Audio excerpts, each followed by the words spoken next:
Hello YouTube, Candyman here, welcome back to Dead by Daylight. Today we all know about the Blight in DVD, being the second hardest killer below Hillbilly's skill ceiling. As yes, Hillbilly is very much hard. But Blight is the second strongest killer in the game, right below the nurse as well, taking silver for that trophy as well. But in terms of fun, playing as him is just incredible and has such an immense experience having flicks, but for beginners, that will become such an agonizing pain for them. As really, nobody wants to have bump logic just really stupidly ruin your day.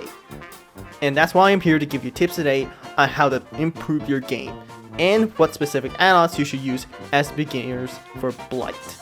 Let's get on to the list. To start this off, we're going to be talking about one of the biggest challenges of Blight is to learning his flicks. We all know about his hug tech, but we also know about the 90 to 80 degree flick. For those of you who don't know about those flicks, basically when you're up against an object, you can hug tech by looking down. That way you can manipulate the camera to thinking that you're no longer in front of an object and you can move around to the side.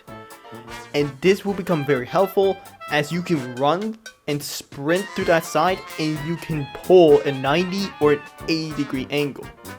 First you should do a 90 degree as it will be fairly simple. And then you can go on to the 80 degree angle, which will take some time. But the most difficult one is... The most difficult one is the shoulder flick. The shoulder flick is the more challenging aspect as it will require more than muscle memory. Take a look at this flick right here. As you can see, I am right here about to be set up to a perfect position. As I'm taking my time with the whole rushes, this is my opportunity to pull down and move around. That is a 90 degree angle flick. This can be done multiple times on different spots. You can even hug tech this.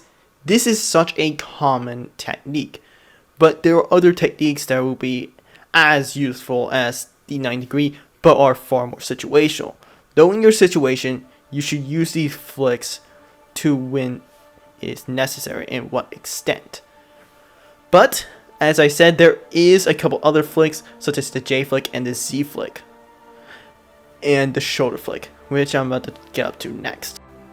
But when you time your attacks correctly, another tip, you can slide off objects you didn't think you'd slide. Now up to the shoulder flick. Now watch this right here as I press up against him 1 second and press the attack button. That's because the diameter is so wide including the width. You can even do this when they're off screen or on the other side of your camera. And it is incredibly well for those who are trying to juke around you. And you can get those downs easily. But be aware, as making a mistake like this will cost you very dearly, even though 2-second recharge. For those of you who don't know about Blight's power recharge, is that each token requires 2 seconds of recharge, and there's 5 tokens in total. Multiply that by 5 times 2 is 10 seconds total. And in one of the add-ons, Adrenaline Vial cuts that down by half and gives you 7 tokens total. And that is much shorter compared to the average time, as 1 second times 7 would equal 7 seconds of total recharge time with Adrenaline Vial compared to without it. Now that's where it goes up next, the add-ons. So for any of you who are going to say, Canon, add-ons should not be used, like it's learned to get skill, yes, but listen to me here, is that one of these add-ons can help you get much better at Blight once you learn the means of bump logic. Because to those newer players, this sense of bump logic will drive you to insanity. Many pro Blight players have understand the meaning of bump logic, but to newer players, this will drive them insane. Because you will slide off objects which are so big it shouldn't be slidable, or you'd hit the tiniest little leaf and you happen to ricochet right off that object. And that will set off many players who start with Blight for the first time. And it's important to know the bump logic before you start to play Blight like an actual pro player. So my tips on the add-ons are, first being the Chipped Monocle and the Alchemist Ring. For those of you who don't know what the add-ons do, the Chipped Monocle is good for new starters on Blight because it displays a lock-on target to where you see where you're going to bump or if you're not going to hit it. In other words, this will help you start off with bump logic and the idea to get used to it, such as how, oh, this tree is not collidable. You're going to slide off it. That means you will be able to learn that later on. Or this tiny little leaf will be collidable, so you remember that too. It's all the means of learning bump logic that will help you improve as a killer on Blight. And the Alchemist Ring will recharge all your add-ons after a lethal rush. So once again, this is the strongest add-on, Alchemist Ring, even by higher ranked players or lower ranked as new Blight players. And to mix up with the Chip Monocle is Compound 21. Compound 21 is a add-on to where you slam a wall within 8 meters, a survivor's aura is revealed to you for 3 seconds. A short time duration, but it's fairly strong up to the A tier section. Mainly due to how simple it is, how it reveals auras, gives you information, and knowing that information will allow you to think of what strategies you could use, such as how taking around a corner, pulling a 90-degree flick, or 180. Or to go around and hit from another angle. This is good, as for new Blight players will not fully understand what the survivors are doing in the first place. So this will provide a good sense of information until they can handle survivors that know what they're doing by themselves and to fully counteract them.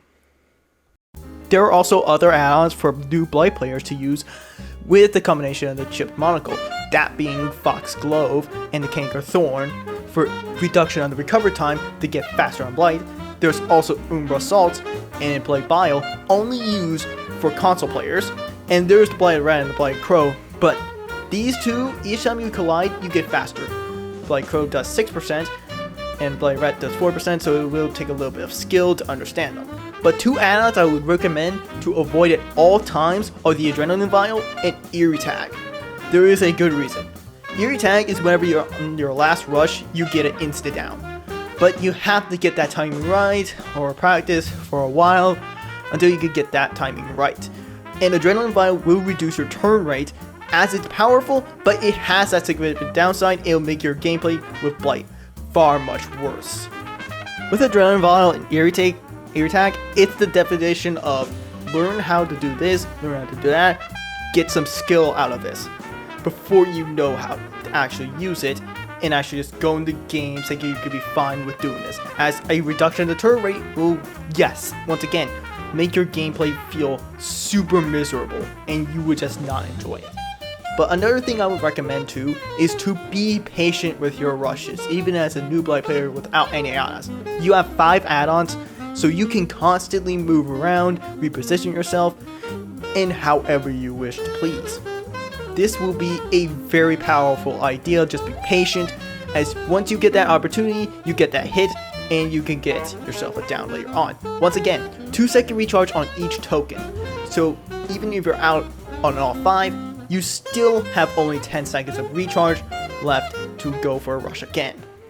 One last tip to give is to increase your killer sensitivity, as making those turns are difficult, and increasing your sensitivity will actually give you a better chance on making those turns far easier. Now this will have to be the end of the video. Thank you for watching. I hope you find these tips helpful. Please like and subscribe if you want to see more, and I'll catch you all on the next video. Goodbye.